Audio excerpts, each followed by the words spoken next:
Welcome to rising competitors. आज हम second lecture continue करते हुए ज्योग्राफी रैपिड रिवीजन सीरीज का फर्स्ट लेक्चर में हमारा कवर हुआ था ज्योग्राफी की डेफिनेशंस और उसकी ब्रांचेस ऑफ ज्योग्राफी के कितने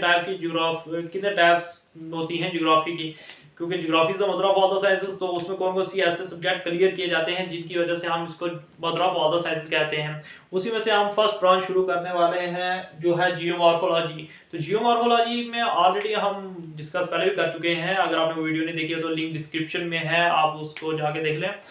तो जिन्होंने देखी है उनके लिए फर्दर एलैबोरेट करते हैं आगे कि जियोमॉर्फोलॉजी में वो हम स्टडी करते हैं पूरे लैंड फॉर्म फ्यूचर्स के बारे में, यानी कि माउंटेन्स कैसे बने, प्लेट्यूज कैसे बने, और उसके बाद जो डेल्टास फॉर्मेशन कैसे होती है, अदर तरह के जो भी आपको लैंड पे फीचर्स दिखते हैं ना, फोल्ड माउंटेन्स, जो भी चीज़ें होती हैं, चाहे वो अर्थक्वेक हो, चाहे वो ओरिजिन ऑफ अर्थ की बात चल रही हो, चाहे यूनिवर्स की बात चल रही हो, कोई भी बात चल रही होगी तो वो सब लैंड फॉर्मेशन पे ही आएगा। तो उसके लिए जो मेन कंपोनेंट रहते हैं वो ये तीन चीजें हैं, वेदरिंग, इरोजन एंड डिपोजिशंस। इसके हम बेसिक्स थोड़े से क्लियर कर लेते हैं ताकि हमें जब आगे हम इस चीजों के बारे में बात करेंगे तो हमें कोई कंसेप्ट ऐसा मिसकंसेप्शन नहीं रहेगी किसके बारे में।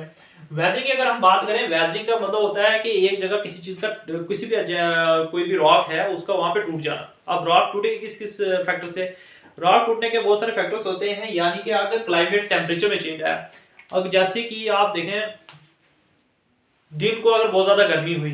जहाँ पे मतलब बहुत ज्यादा हॉट क्लाइमेट होगा, तो वहां पे जो रॉक होगी वो काफी गर्म होगी। तो गर्म होने की वजह से रॉक एक्सपेंड करती है, मतलब रॉक का इतना साइज है तो वो एक्सपेंड करेगी। जब गर्मी लगेगी ना, वो जब बहुत ज्यादा धूप लगेगी, बहुत ज्यादा टेम्परेचर होगा, तो वो रॉक एक्सपेंड करेगी। एक्सपेंड तो करेगी लेकिन आप वो दोबारा उस शेप में, जब रात को जब कोल्ड हो जाएगा, क्लाइमेट टेम्परेचर डाउन होगा, तो वो कॉन्ट्रैक्ट होगी। लेकिन अब कॉन्ट्रैक्ट, आप एक बार आपको पता है किसी चीज को आप जब फुला देते हो तो दोबारा अपनी शेप में आती है, तो एग्जैक्ट शेप में नहीं आती वो चीज, तो थोड़े से उसमें स्पेस, क्योंकि उसमें एयर आ जाती है उसमें। तो अब क्या होगा, रात को जब वो कोल्ड टेम्परेचर डाउन होगा तो वो अपनी जगह पूरी तरह से कॉन्टैक्ट नहीं हो पाएगी। तो जो लेयर रॉक की एक्सपैंड हुई थी वो हो जाती है क्या, अलग हो जाती है रॉक से, उसके टेम्परेचर डाउन होने की वजह से, क्योंकि वो काफी एक्सपैंड की थी। जो लेयर एक्सपैंड करती है वो दोबारा कॉन्टैक्ट उतना नहीं हो पाती, जिसकी वजह से वो रात को टूट जाती है। अब वो टूट गई तो उसको हम बोलेंगे वेदरिंग। जब तक कि वो वहां से कोई ऐसा एजेंट, कौन सा, या तो पानी हो या फिर ग्लेशियर हो यानी कि बर्फ हो, या फिर विंड हो, कोई ऐसा भी एजेंट जो इरोजनल एजेंट हो, यानी कि जो एक जगह से उठा के दूसरी जगह लेके जाए, तब तो वो चीज अगर नहीं है, खाली वो टूटा है अपनी जगह पे ही अभी वो चीज, तो वो होगा वेदरिंग। मतलब कि अगर कोई भी रॉक वहां पे टूटी है तो वहीं पे ही है, अगर वहां से हिली नहीं है, मतलब कि वहीं जहां पे टूटी वहीं पे ही है अभी, तो वो होगी वेदरिंग। लेकिन जब वो चीज अगर एक जगह से दूसरी जगह जाती है, अब एक जगह से दूसरी जगह जाने के कौन से एजेंट होंगे, ऐसे इरोजनल एजेंट्स होंगे जो वो उसको एक जगह से दूसरी जगह लेके जाएंगे, वो होगा हमारा विंड हो सकती है। अगर छोटी मोटी रॉक है तो हवा चल रही होगी तो वो भी उठा के ले जाएगी साथ में, मतलब एक छोटा सा सेंड पार्टिकल से या कुछ भी है। अगर रेनफॉल हो रही है, पानी आ रहा है, उसकी वजह से यार कोई रिवर फ्लो कर रहा है वहां से, तो वो भी लेके जाएगा। आप रिवर में कितने बड़े बड़े पहाड़ आते हैं, जब फ्लड आता है तो इतने बड़े बड़े पहाड़ भी साथ में लेके आता हुआ ना। उसके बाद ग्लेशियर हो सकता है, यानी कि जब कहीं बर्फ जमती है, किसी कोई एक लैंड है वहां पे बहुत सारी बर्फ जमी है, तो जब वो इरोजन होती है ना, जब आप ग्लेशियल इरोजन होती है जिसकी जब एवलांचेस आते हैं, जिसको मतलब आमतौर पर देसी भाषा में बोलते हैं मनी आना, तो जब एवलांचेस आते हैं ना, तो एवलांचेस जब आते हैं तो वो खाली खुद तो आते नहीं है खाली बर्फ में, उसमें जितने भी पत्थर होते हैं ना, जो भी कवर उसने नीचे धरती से चिपकी होती है वो बर्फ, तो उसके साथ जो भी पत्थर होते हैं वो सारे साथ में इरोड करके लाती है। और वो खाली वो भी नहीं करके लाती, जब क्योंकि बर्फ जब कंसंट्रेट होती है ना तो वो बहुत सारा पानी अपने साथ लेके रखती है। आप एक सरफेस पे पानी रखो, वो एक लेवल तक वहां पे रहेगा, जब उससे ज्यादा होगा तो वो फ्लो करने शुरू हो जाता है। लेकिन बर्फ जो एक ही जगह एक लेयर पड़ी थी, उसके बाद दूसरी पड़ गई, तीसरी पड़ गई, तो वो कितना सारा पानी कंसंट्रेट हुआ होता है वहां पे, तो वो कंसंट्रेट होने की वजह से वो डिप्रेशन क्रिएट करता है, क्योंकि उसकी डेंसिटी काफी ज्यादा होती है। डेंसिटी यानी कि बाहर बहुत ज्यादा होता है, उस बाहर के सॉरी उस बाहर के बहुत ज्यादा होने की वजह से वो क्या होता है, डिप्रेशन क्रिएट करता है। डिप्रेशन यानी कि गड्ढे क्रिएट करता है। तो जब वो कहीं से इरोड करेगा ना, वो एवलांच, जब वो ग्लेशियर पूरा कहीं से इरोड करेगा, एक जगह से दूसरी जगह जाएगा, तो उसकी वजह से क्या होगा, वहां पे एक डिप्रेशन क्रिएट होगा, क्योंकि वो जो धरती होगी ना, जो साथ में फर्स्ट लेयर होगी ना, टॉप सॉइल की लेयर, उसको भी साथ में इरोड करके ले जाएगा। तो इसके इसका एक रीजन, इसकी बहुत सारी ऐसी जगह बनती हैं जो जब हमारा प्लेस्टोसीन एज थी ना, जो ग्लेशियर का वक्त टाइम था हमारे, क्योंकि धरती पे हिमयुग कई बार आया, हिमयुग जिसको बोलते हैं आइस एज, यानी कि धरती पे कई बार ऐसा है कि ये जमी है पूरी। तो वो आप देखोगे कि जो हमारा कौन सा है, south north America, north America का मैप देखोगे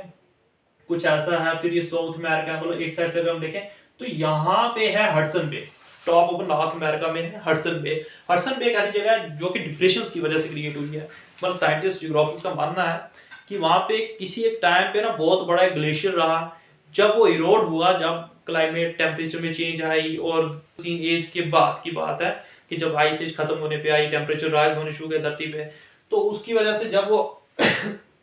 जब वो इरोड हुआ है तो उसने यहाँ से जो एरिया पूरा था ना वो साथ में लेके चला गया। तो जिसकी वजह से आज वहाँ पे हडसन बे बना है, जो कि एक बहुत बड़ा इस टाइम फिशिंग जोन कहा जाता है, वर्ल्ड का फिशिंग जोन मानते हैं उसको हम। इरोजन्स की अगर हम बात करें, इरोजन कितने टाइप्स की हो सकती है, बहुत सारी टाइप की इरोजन हो सकती है। जैसे हम देखें, पहले हम देखें तो वाटर कर सकता है, वाटर में कौन कर सकता है, रेन कर सकती है, पानी, बारिश का पानी आएगा तो तब इरोजन होती है। पानी की वजह से अगर हम देखें तो कौन कौन सी टाइप की इरोजन हो सकती है, मास मूवमेंट हो सकती है। मास मूवमेंट जैसे कि स्लाइडिंग होती है, लैंड स्लाइड होता है, पूरा पूरा पहाड़ ही उतर के आ जाता है नीचे, है ना, उसकी वजह से। और गली इरोजन हो सकती है। अब ये जो गली इरोजन होती है ना, गली इरोजन, एक तो हो गया हमने देख लिया लैंड स्लाइड, ठीक है ना, दूसरा हो सकता है गली इरोजन, जो भी गली इरोजन। गली इरोजन का आप देसी सा ऐसा मतलब एक समझ लो एक कंसेप्ट कि गली जो स्ट्रीट होती है ना, आप देखना कि यहाँ पे बिल्डिंग होती है, यहाँ पे बिल्डिंग होती है, बीच में से अगर रास्ता होता है, गली होती है, स्ट्रीट होती है। तो इसी तरह कि अगर आप इसकी एग्जांपल देखना चाहो तो घर पे आपको एग्जांपल एक मिल सकती है, गार्डन में कहीं पे या फिर कहीं पे मिट्टी पड़ी हुई, लूज पार्टिकल्स पड़े हुए हैं, आपने वहां पे पानी की पाइप फेंक दी,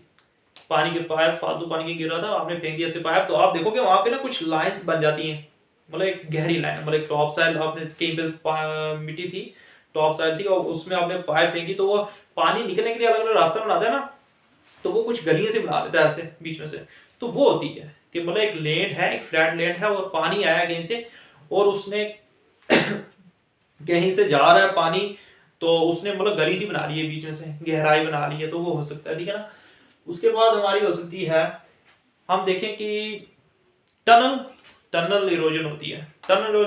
इरोजन कुछ इस तरह की है। टनल का ये होगा कि पानी पेंट्रेट हो रहा है, मतलब कहीं पे क्या होता है कि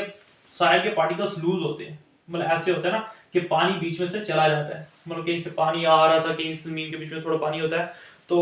कहीं पे सॉइल पार्टिकल्स लूज होने की वजह से मतलब कि वहां पे क्या है कि छोटा मोटा कोई सुराख कर दिया किसी चीज ने, या फिर वहां पे क्या है गैप काफी ज्यादा है, तो उसकी वजह से जो बीच में से इरोजन होती है ना, वो जो पानी निकलता है तो वो कहीं से निकल रहा है बाहर, तो अब वो इरोड तो करेगा ही ना, और पानी को थोड़ी सी भी कहीं से स्पेस मिलती है ना, वो जब चलता है तो वो इरोड करता है साथ में पार्टिकल्स। पार्टिकल्स इरोड होने की वजह से क्या होता है कि वो ज्यादा बड़े बड़े होल्स बन जाते हैं, जिसकी वजह से हम बोलते हैं कि ये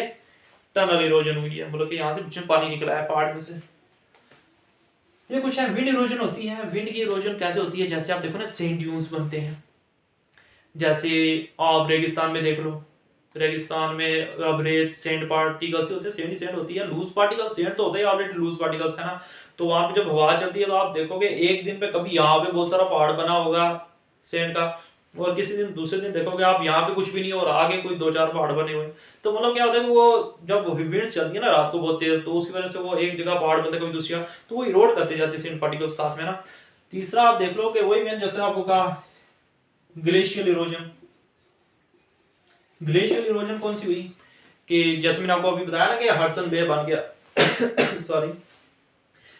ग्लेशियल इरोजन की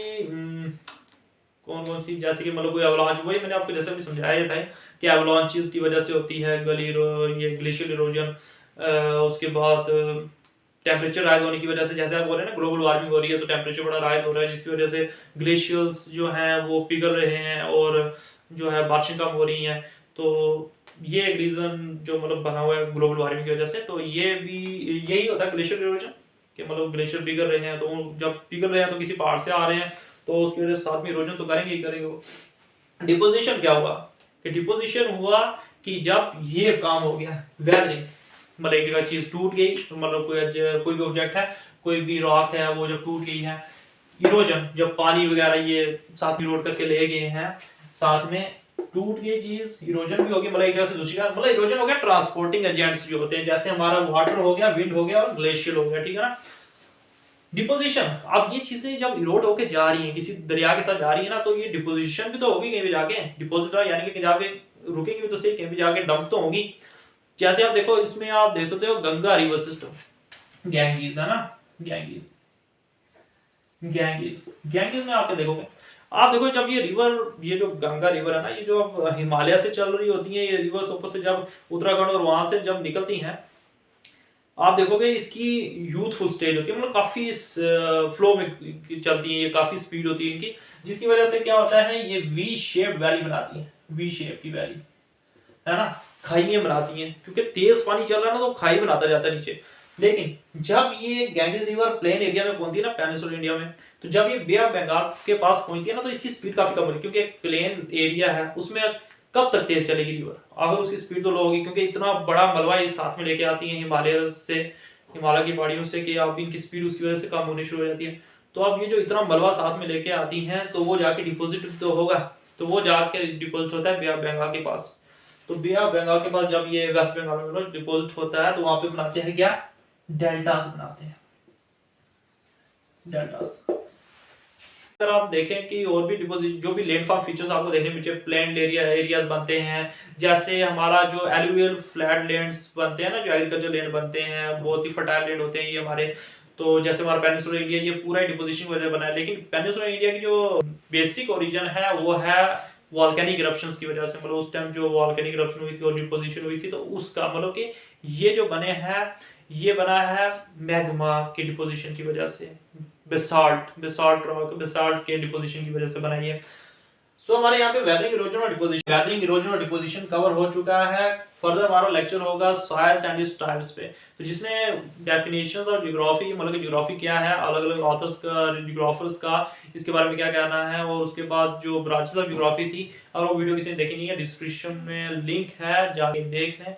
और फर्दर लाइक करें, सपोर्ट करें, हमें कमेंट दें, वैल्यूबल कमेंट दें कि कहाँ पे हमारे लूप होल्स हैं, हमें क्या इंप्रूवमेंट करने की जरूरत है। So thank you.